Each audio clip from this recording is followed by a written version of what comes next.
Eu queria que você abrisse sua Bíblia no texto de Timóteo, segunda carta de Paulo a Timóteo, seu filho na fé, capítulo 2. 2 Timóteo, capítulo 2.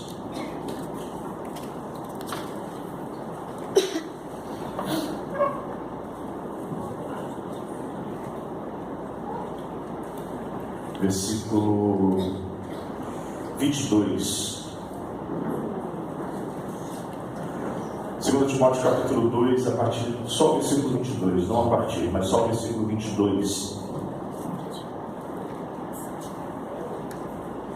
O texto que eu estou lendo é a versão do Rei Tiago, que está escrito assim: foge igualmente das paixões malignas da juventude e segue a justiça, a fé, o amor, a paz, em comunhão com os que invocam o Senhor de coração puro. Foge igualmente das paixões malignas da juventude e segue a justiça, a fé, o amor e a paz em comunhão com os que invocam o Senhor de coração puro. Já tem alguns domingos que a gente começou uma série de reflexões, e a primeira reflexão a gente falou sobre ansiedade. E no domingo passado a gente falou sobre relacionamentos líquidos, ou talvez, melhor dizendo, espiritualidade líquida.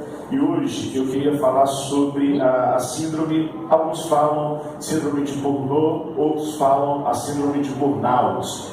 E é uma síndrome nova relativamente na nossa modernidade, é uma coisa mais recente para os nossos dias. Muito embora os sintomas e como as pessoas adoecem, isso daí já seja bem antigo, mas a classificação dessa doença era do ano de 1974, pelo médico americano Herbert Freudenberg, que aí ele começou a fazer estudos e a perceber que algumas pessoas, alguns homens e mulheres, apresentavam os mesmos sintomas de estafa, de cansaço e de estresse.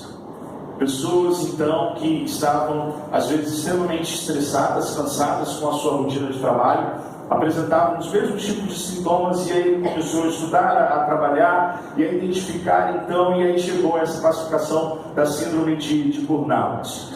E ela vai ser classificada, na verdade já foi rotulada, vai ser classificada e vai aparecer no CID-11 do ano de 2022, já como uma doença crônica e que está separada da depressão, está separada da ansiedade, muito embora tenha sintoma depressivo e também tenha sintoma ligado à ansiedade, mas hoje as pessoas estão conseguindo associar e diferenciar e dar uma singularidade à síndrome de burnout. Sabe aquela pessoa que às vezes está extremamente estressada por tudo que faz no trabalho? Conhece alguém assim? Que ela já chega, amanhã é segunda-feira, ela já chega almejando que a sexta-feira chegue logo. E graças a Deus, nessa semana a gente tem feriado, né? Então, para a pessoa que às vezes está extremamente estressada, cansada com a sua rotina de trabalho, ela já olha o calendário do ano seguinte, olhando o quê? Os feriados. E se o feriado cair no sábado ou cair no domingo, já não é feriado, já não tem gostinho de feriado, porque ela não vai poder parar um pouco, não vai poder descansar um pouco. Eu listei algumas coisas dessa síndrome, e 3 coisas caracterizam essa síndrome de burnout, ou burnout, como alguns falam. Primeiro é um sentimento de exaustão ou esgotamento de energia. Pessoas que estão extremamente fadigadas, cansadas e já não têm energia, nem mesmo física ou psíquica, para continuarem trabalhando. Eu acho que nós conhecemos inúmeras pessoas assim. Pessoas que têm um número maior de distanciamento mental do próprio trabalho. Estão ali apenas de corpo presente, mas a mente está totalmente fora, está totalmente ausente, totalmente distante. E pessoas que acabam reduzindo a sua eficácia profissional. Pessoas que são competentes, pessoas que são extremamente capazes, eficientes, mas porque estão passando por essa doença crônica, estão passando por essa síndrome, não estão conseguindo responder satisfatoriamente às demandas do seu trabalho. Além disso, há algumas atitudes negativas que essa síndrome traz. Ausências de trabalho. Sabe aquele famoso atestado que você não está doente, mas você consegue com algum conhecido, com algum amigo conhecido? Pessoas que tentam burlar isso. Qualquer coisa é motivo para faltar ao trabalho. Pode ser que ou estão com essa síndrome ou estão caminhando para essa síndrome.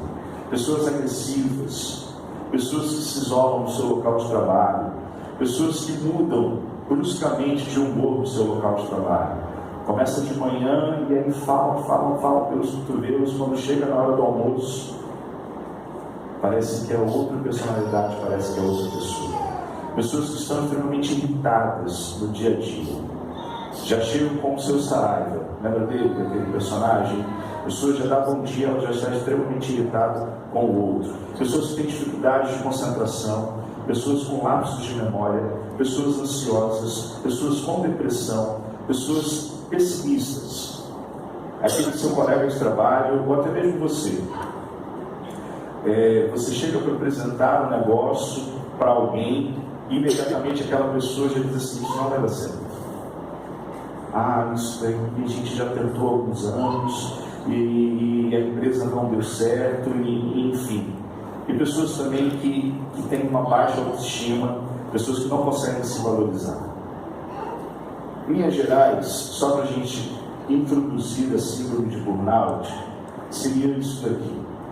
Hoje em dia, só para você ter uma noção, foi feita uma pesquisa pelo Ministério da Saúde de 2017 para 2018. Essa doença, essa síndrome, aumentou 114% de 2017 para 2018. O número de benefícios do INSS pulou de 196 para 421 em um ano, 2017 para 2018. Há uma empresa chamada ISMA Brasil, calculou que 32% dos brasileiros padecem dessa síndrome. Isso dá um número de mais ou menos 33 milhões de pessoas que sofrem dessa síndrome e que algumas talvez nem saibam que estão sofrendo com essa síndrome. Pessoas doentes, pessoas adoecidas, pessoas agressivas, pessoas que ficam isoladas do seu local de trabalho, estão achando aquilo normal, mas na verdade estão enfrentando justamente a síndrome de burnout. O Brasil, num ranking de 8 países apenas, ele ficou em segundo lugar com o maior número de pessoas que padecem dessa síndrome crônica, perdendo apenas para o Japão. E no Japão, você tem uma noção, a gente fala assim: o Japão é um país exemplar, é um país maravilhoso, é um país que, se eu pudesse, eu moraria lá, enfim. Só para você ter uma noção, no Japão, 70% dos japoneses sofrem com essa síndrome. 70%. De 10 pessoas, 7 apresentam a síndrome de burnout. Pessoas que estão extremamente estressadas, cansadas, isoladas, com baixa autoestima. Pessoas que estão irritadas com tudo e com todos. Pessoas que são extremamente pessimistas. E o Brasil fica logo depois do Japão. Só que essa síndrome de burnout, ela não está ligada apenas à relação profissional, à relação organizacional. A gente começa a estudar um pouco mais e a perceber que há pessoas que estão trazendo essa síndrome que foi identificada apenas no ambiente de trabalho, mas essa síndrome de burnout também é identificada nas relações sociais, entre cônjuges. Pessoas que já não suportam mais o cônjuge, pessoas que ao chegarem em casa, o cônjuge, ao dar bom dia, boa tarde, boa noite, isso já causa uma repulsa, isso já causa uma ojeriza, isso já causa um distanciamento, cônjuges que estão totalmente distantes uns dos outros, totalmente longe, não querem saber o que o outro está pensando, o que o outro está sentindo, pessoas que estão sempre irritadas quando chegam em casa, pais que quando chegam em casa não conseguem tratar bem os filhos, maridos quando chegam em casa lançam sobre a sua esposa todo o ódio, toda a raiva, toda, digamos assim, toda a frustração que tem por causa do seu trabalho, lançam para a sua esposa e por aí vai. Então é identificado que essa síndrome saiu do âmbito organizacional, saiu da esfera empresarial e hoje entrou também nos relacionamentos conjugais e também nos relacionamentos sociais, pai, filho, filho e pai, por aí vai. Mas mais do que isso, é percebido também que essa síndrome crônica, que essa doença crônica, ela é percebida, infelizmente, na nossa caminhada espiritual. Gente que está doente, gente que está padecendo, gente que está enferma, gente que está irritada com as coisas da igreja, gente que não tem vontade de estar na igreja, gente que tem um pensamento negativo sobre as coisas da igreja, gente que consegue ser pessimista em tudo das coisas da igreja, gente que desvaloriza as coisas da igreja. São pessoas que estão iniciando, talvez já estejam numa estrada longa dessa doença, dessa síndrome de burnout. E aí eu lembrei de um livro que eu li no seminário, chamado Esgotamento Espiritual, de Malcolm Smith. Malcolm Smith, logo no início do livro, ele vai citar 3 coisas que aconteceram com ele e que ele apresenta no seu livro. Primeiro, é de um pastor chamado Jack, é claro que é um nome fictício que ele colocou no livro, pastor dos Estados Unidos, que conversou com ele e que parou de exercer o ministério pastoral. E aí, mal conversando com ele, ele disse o seguinte: olha, o verdadeiro motivo é que a coisa não funciona. Não adianta, eu prego e é só falatório inócuo. As celebrações e os costumes religiosos acontecem, mas ninguém se transforma. Havia ocasiões em que eu me sentia como traficante de drogas. A congregação me pagava para que eu lhe desse injeções regulares de ânimo. Eu tinha de convencer as pessoas de que deveriam prosseguir tentando ser bons crentes durante mais uma semana. E elas iam embora acreditando que daquela vez as coisas seriam melhores. Mas sabíamos que nada ia mudar, porque o negócio não funciona. Nem eu mesmo sabia, e as pessoas sabiam também que após a mensagem tudo continuaria do mesmo jeito. Ninguém se transforma, ninguém. E esse pastor largou o ministério, hoje não é mais pastor por causa dessa síndrome, por causa desse esgotamento espiritual. Malcolm Smith conta que em 1963 ele foi ao país de Gales, país que experimentou um dos maiores avivamentos da história do cristianismo no ano de 1904. E ao chegar lá, nas mesmas igrejas que iniciaram o movimento do avivamento de Gales, ele encontrou algumas igrejas queimadas, algumas igrejas fechadas. A igreja que começou tudo isso, que era a igreja de Evan Roberts, ela simplesmente estava servindo como museu, porque os membros daquela igreja foram morrendo, e os poucos membros que restaram, eles recebiam as pessoas, porque as pessoas queriam saber como que era a igreja do Evan Roberts, como que foi a igreja, como que era a salinha que começou todo o avivamento no país de Gales. E os membros mais antigos, então, eles serviam como guias turísticos. Eles pegavam as pessoas que iam até a igreja de Evan Roberts e apresentavam: aqui foi a sala que começou todo o movimento do avivamento galês. Foi aqui que Evan Roberts começou a orar. E foi aqui que esse avivamento incendiou o nosso país. Para você ter uma noção, o avivamento de Gales, no país de Gales, aproximadamente 100 mil pessoas se converteram. 100 mil pessoas. Mas eu não estou falando dessa conversão do IBGE que a gente tem no Brasil aqui, que é balela. São 50 mil, mas não tem 50 milhões, acho que não tem 50 milhões de crentes, não tem. Só para você ter uma noção, Os homens que trabalhavam nas minas extraindo carvão, eles chegavam 30 minutos antes, para que eles pudessem fazer oração, para que Deus pudesse abençoar o seu dia de trabalho.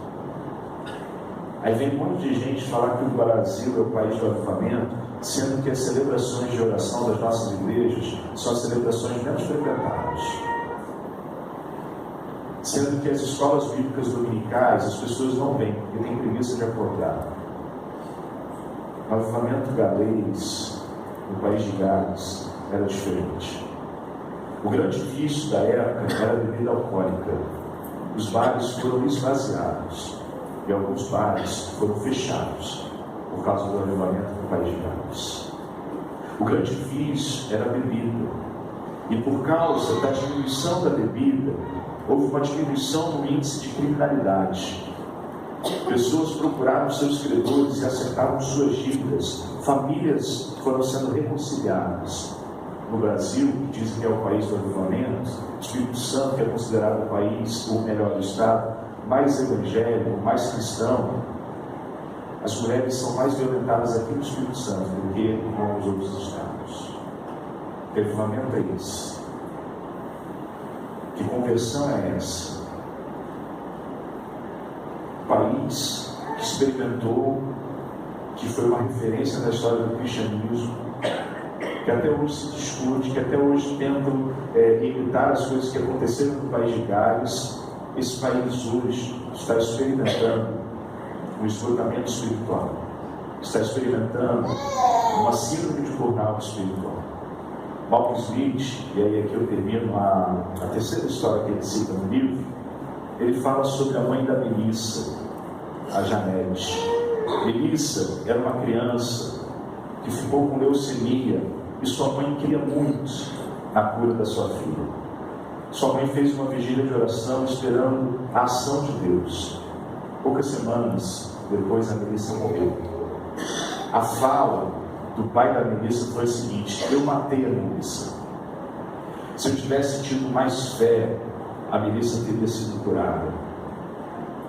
E ele culpou não só ele, mas ele culpou a esposa e culpou a sua congregação, dizendo o seguinte: se vocês orassem mais pela Melissa, a Melissa teria sido curada.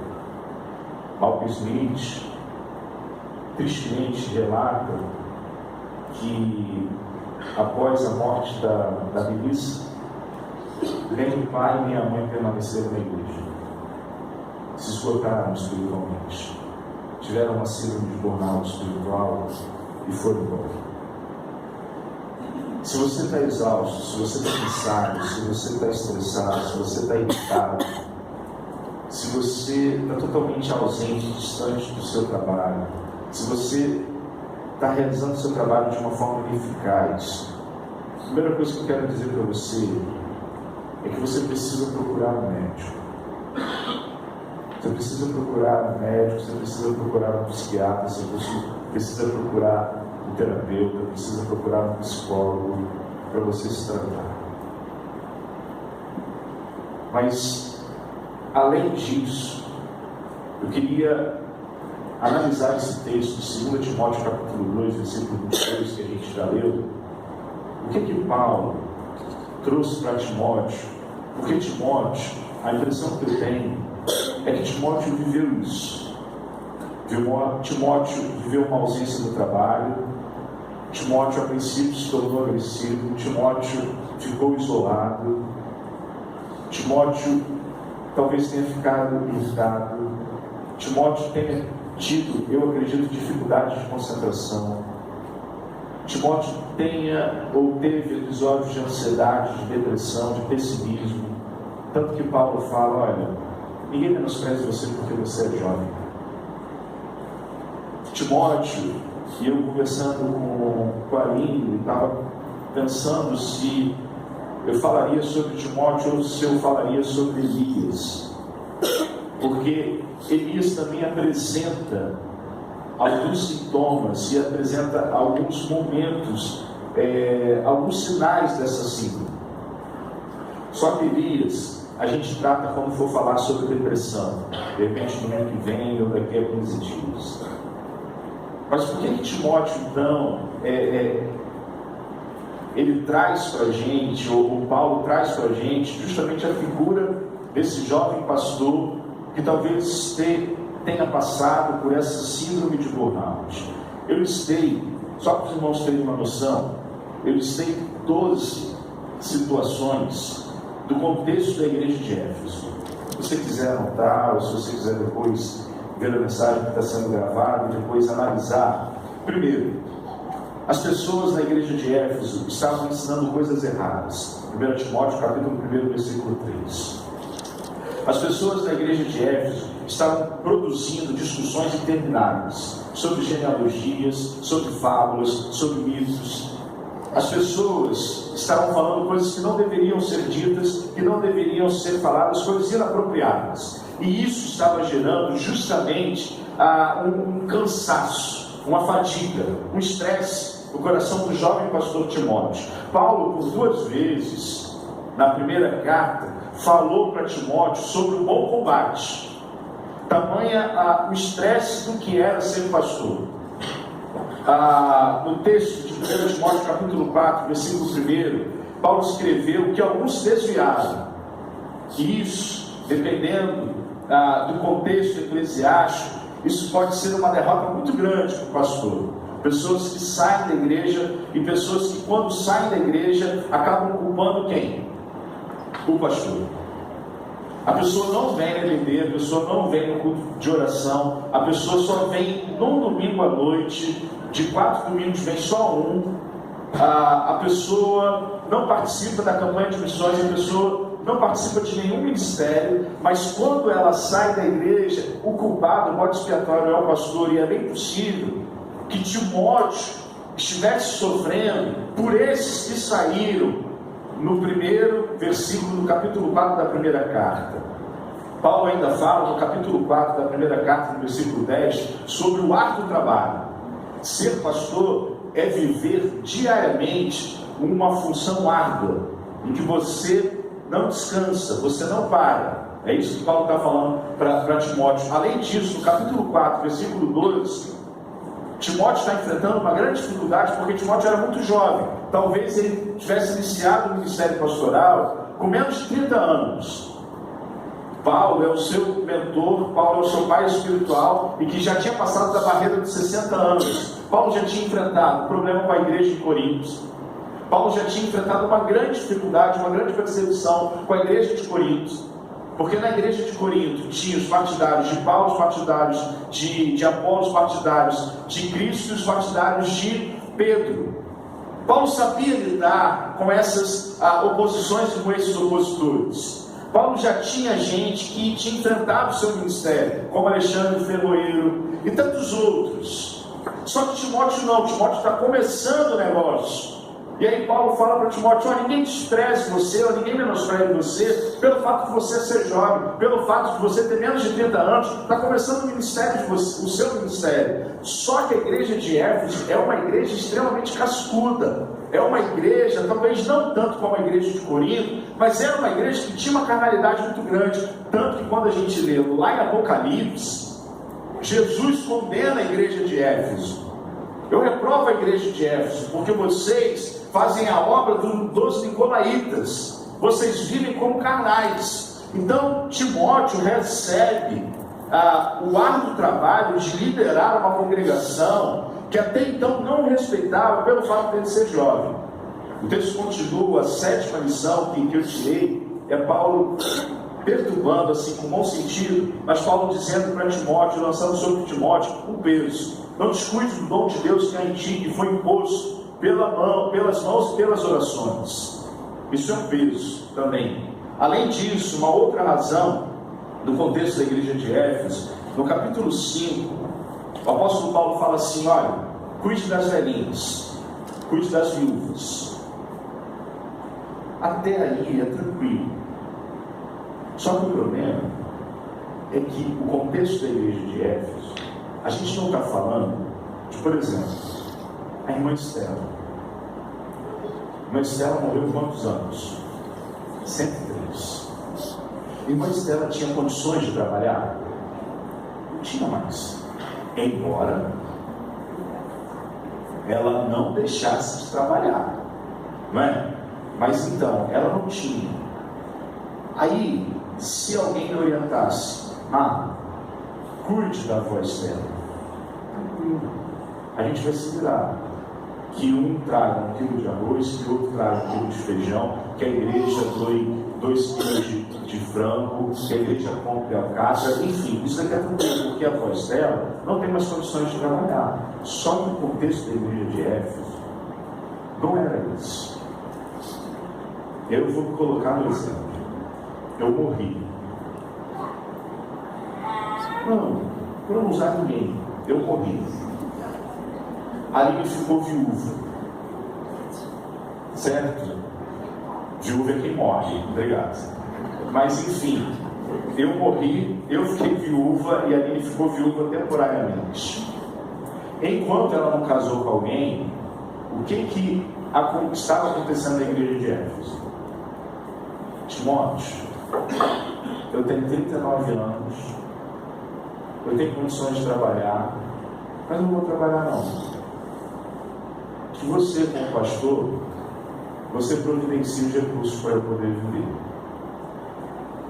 Timóteo, com seus 20 e poucos anos, tem que administrar esse drama.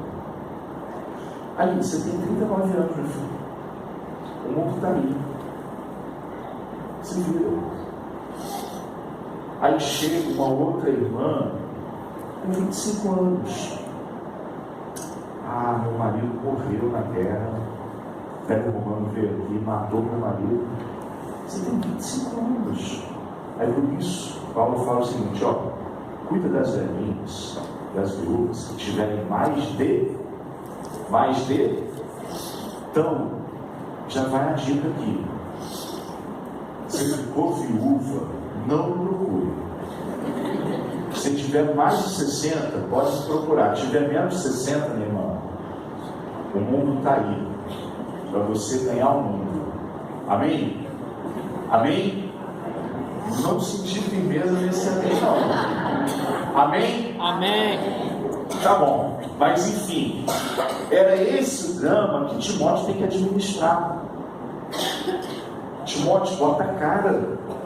Mas Paulo, como que eu vou falar isso? Tem irmãs ali que podem ser minhas tias, minhas mães, minha mãe, como que eu vou lidar? Cara, olha só, a ordem é o seguinte, tem 60, beleza, você cuida, não tem, se vira, manda pastar, manda resolver o problema dela. Pensa que é fácil? É um árduo trabalho.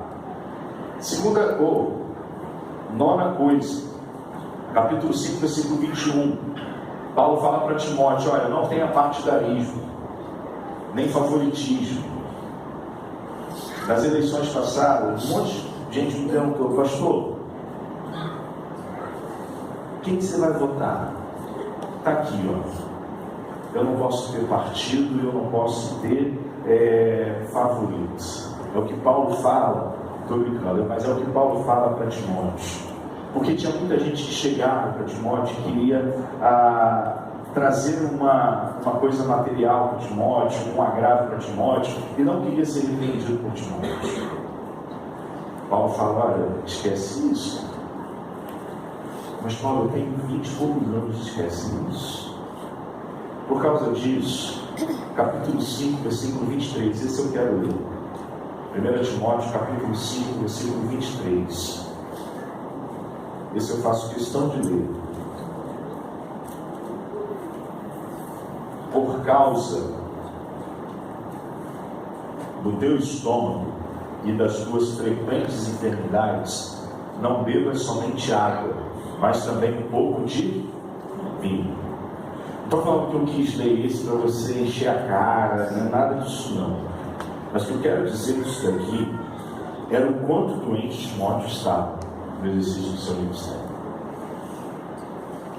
O ministério pastoral de Timóteo estava adoecendo Timóteo, estava produzindo a síndrome de burnout.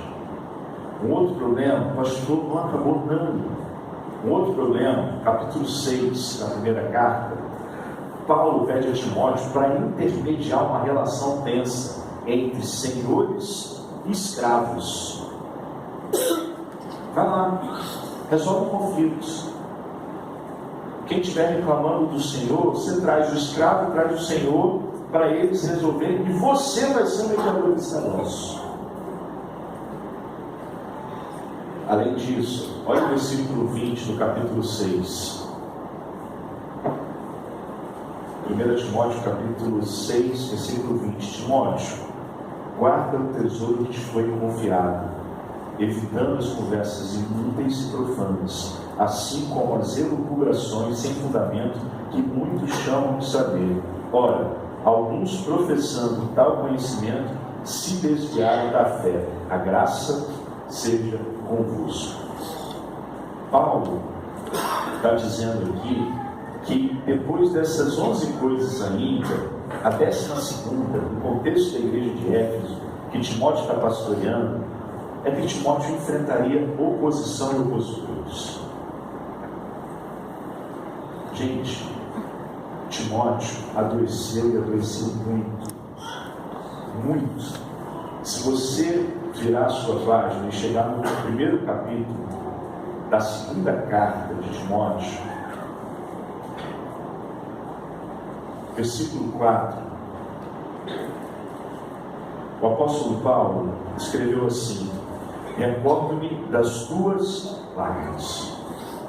O coração de Timóteo está ferido, o coração de Timóteo está angustiado, o coração de Timóteo está vivendo um isolamento espiritual, o coração de Timóteo está vivendo uma irritabilidade, o coração de Timóteo está vivendo ansiedade, está vivendo depressão, está vivendo tudo isso, está com baixa autoestima. Tanto está com baixa autoestima que no versículo 6 do primeiro capítulo, Paulo escreveu assim: por esse motivo, uma vez mais, quero encorajar-te que reavives o dom de Deus que habita em ti, mediante a imposição das minhas mãos.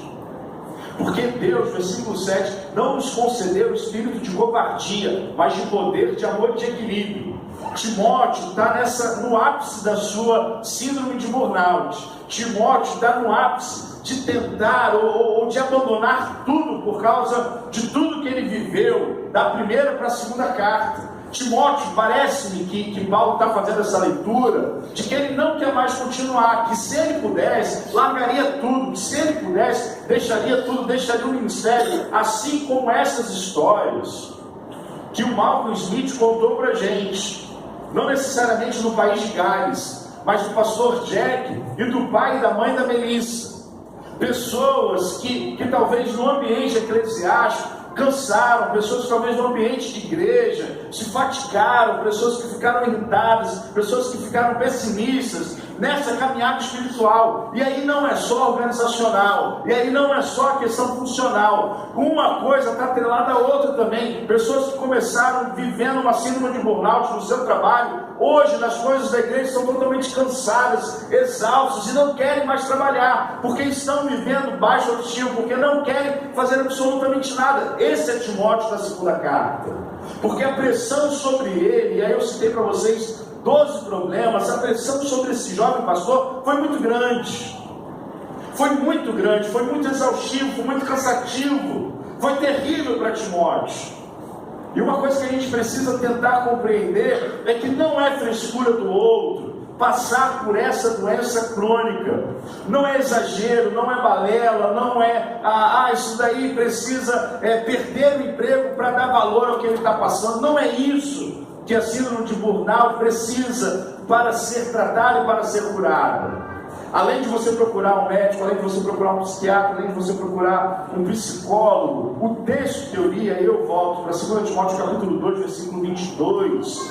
O texto que eu li serve para a gente tentar entender, à luz da palavra de Deus, como é que Paulo orientou o seu filho na fé, que para mim estava passando por essa síndrome, como é que ele orientou para que Timóteo não saísse desse negócio.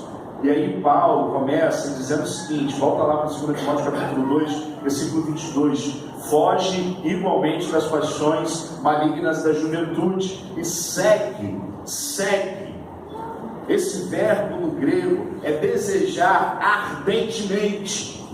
Ainda que Timóteo estivesse passando por um pessimismo, ainda que Timóteo estivesse passando por uma crise de ansiedade, por uma crise depressiva, ainda que ele estivesse com baixa autoestima, o que Paulo pede é o seguinte: olha, tente encontrar forças de onde você não tem. Procure seguir a justiça, a fé, o amor e a paz em comunhão com os que invocam o Senhor de coração puro. Procure de alguma forma reacender alguma coisa dentro de você. Você não está morto, é o que Paulo está tentando dizer para Timóteo. Ainda que você esteja extremamente debilitado, ainda que você esteja extremamente frustrado, ainda que você esteja pensando até mesmo em sair do ministério, Timóteo, procura ainda encontrar dentro do seu coração desesperadamente alguma coisa para te levantar. O que eu quero dizer para você, ainda que você tenha entrado aqui exausto, cansado, depressivo, com baixa autoestima, você ainda está vivo, ainda é possível rever essa síndrome de burnout. Mas Paulo ainda fala o seguinte: procure desesperadamente 4 coisas: a justiça, a fé, o amor e a paz. A justiça, para alguns comentaristas, pode ser tanto a justiça de Deus quanto a justiça das relações. A justiça de esperar em Deus, mas a justiça também de você ter relações justas com o próximo. Procure ser justo, como há pessoas padecendo com a síndrome de burnout, como há pessoas vivendo na exaustão física e emocional, apenas para tentar mostrar para os outros alguma coisa que elas não são. Paulo ainda fala o seguinte: a fé. Busque a fé. Rubem Alves, no livro dele, O que é Religião, ele afirmou o seguinte: é quando a dor bate a porta e se esgotam os recursos da técnica, que nas pessoas acordam os videntes, os exorcistas, os mágicos, os curadores, os benzedores, os sacerdotes, os profetas e os poetas, aquele que reza e suplica sem saber direito a quem. É isso que Paulo está falando para Timóteo. Timóteo, você sabe para quem você tem que ter fé. Não estou dizendo, pelo amor de Deus, se você está passando por um esgotamento físico, emocional, no seu local de trabalho, que você só deve orar. Não, você deve orar, mas você deve também procurar ajuda profissional. Mas o que Paulo está falando, o que Rubem Alves está falando, é que quando a dor bate a nossa porta, a gente não deve abandonar ou deixar Deus de lado. A fé deve ser o nosso guia condutor nessa síndrome ou em qualquer outro tipo de doença que a gente passa.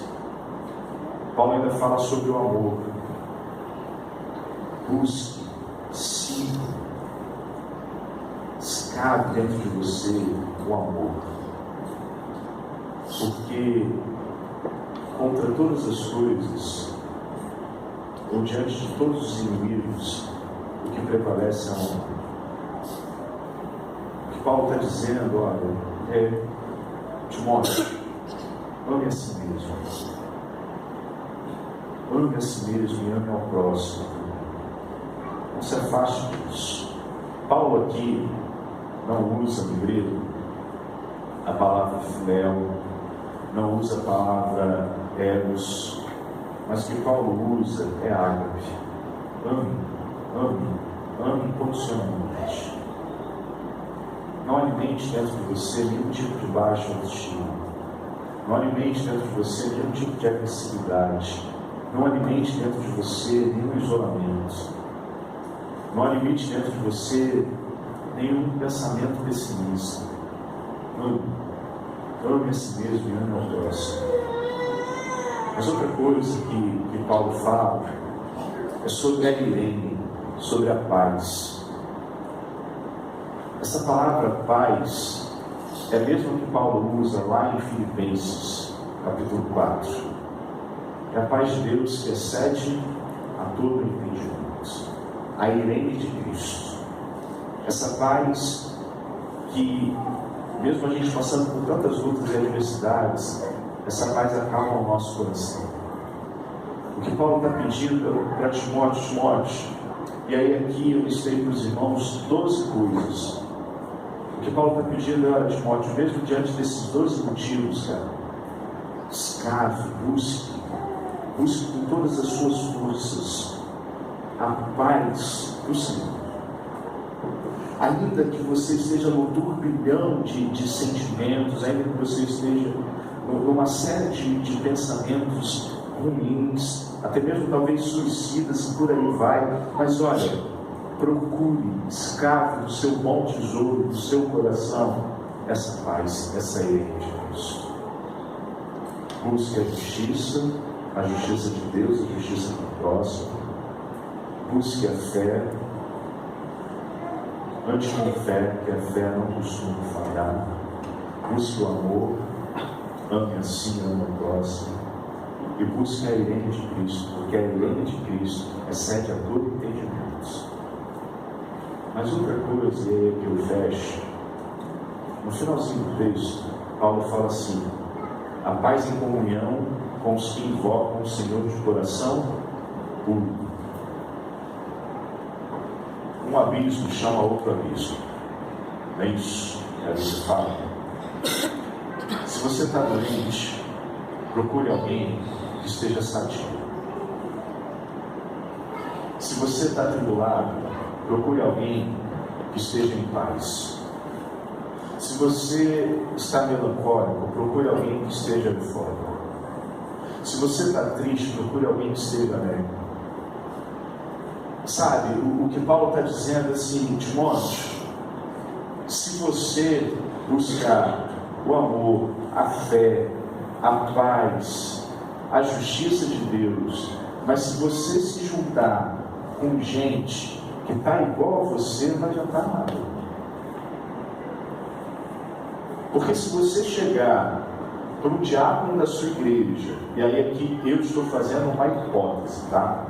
Se você chegar para o diácono da sua igreja e falar assim: rapaz, estou desanimado, eu estou com 2 problemas aqui na igreja de Éfeso. É mesmo.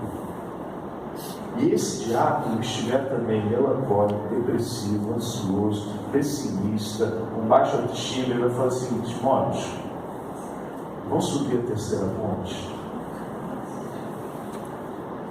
Vamos, porque eu também estou na mesma situação. Eu estou sem ideias, aliás, eu só tenho ideias péssimas, a minha baixa autoestima está muito mal, eu estou melancólico. Aí eles vão procurar ajuda. Aí vão os 2 juntos procurar outro irmão da igreja. Chega o outro irmão da igreja e fala: rapaz, vocês também estão assim? Que dificuldade, que eu também estou. Ele monta uma caravana para subir a 3ª ponte. Sabe o que Paulo está dizendo para Timóteo? Está doente, procure gente saudável. Entenderam? Não adianta quem está sofrendo de amor ficar escutando sertanejo universitário, vai chorar mais ainda. Vai sofrer mais ainda. É ou não é? Então vai ouvir o quê? Que você ouça beber, cair, levantar, beber, cair, levantar, mas pelo menos você está assim: eu caí, mas eu vou levantar, eu caí, mas eu vou levantar, eu caí, mas eu vou levantar. Sabe o que Paulo está dizendo? É o seguinte: gente, não adianta você está com um problema, procurar uma pessoa que está vivendo o mesmo problema que você. As poucas energias que você tem, essa pessoa vai sugar mais ainda.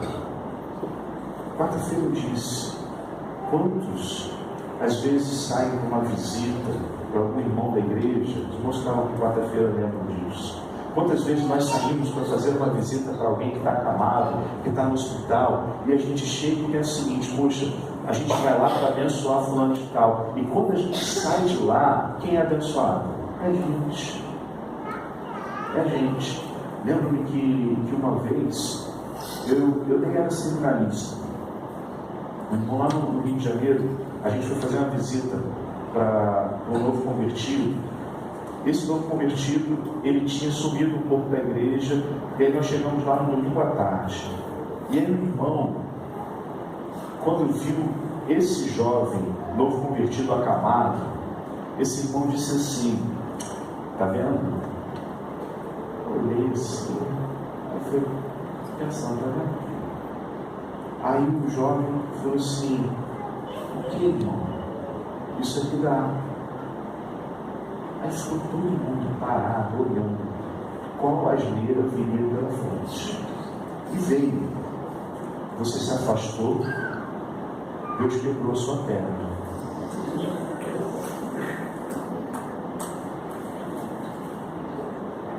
E aí? Imagine esse novo convertido depois que a gente saiu da casa dele. Ainda bem que esse irmão morou. Porque se tivesse orado, a alma dele já estaria incomodada. Sabe o que eu quero dizer para você? Se você está enfrentando um problema no casamento, se há uma síndrome de burnout no seu casamento, procura alguém que tenha um casamento sólido. Se você está enfrentando essa síndrome de burnout no seu trabalho, não procura aquela sua colega, aquele seu colega de trabalho, que só vive mocegando no horário de trabalho, que só vive reclamando do patrão, porque ele só vai alimentar mais e mais essa síndrome de burnout. Sabe, está com problema com o seu cônjuge, procura alguém do seu cônjuge, que ela não vai achar defeito nenhum no seu cônjuge, só vai valorizar. E aí acabou, resolveu o problema. Sabe? É isso que Paulo está dizendo: Timóteo, meu filho, você é novo, você é menino, mas deixa eu te dar o caminho das pedras. Procura gente boa para você ser curado dessa síndrome, dessa doença. Vamos orar? Feche seus olhos, curva a sua fronte.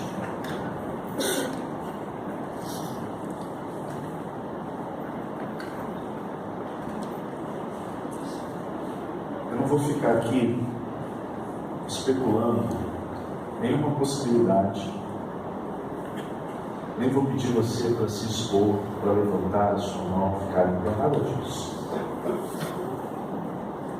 Só quero concluir dizendo o seguinte: se você está estressado, se você está com estafa, se você está cansado mentalmente, se você está vivendo dias e mais dias de estresse, você chega no trabalho, você já pensa que está indo para a guerra. Se você chega no local de trabalho, ao invés de você abençoar o seu local de trabalho, você já sai amaldiçoando um monte de gente. E você começa a chamar todo mundo de peste, de infeliz. Eu quero dizer para você, em nome de Jesus, procure um psicólogo, procure um psiquiatra, para você ser tratado pela medicina.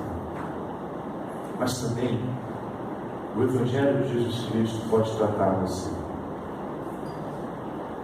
Busque dentro de você, porque você não nasceu com essa síndrome de burnout.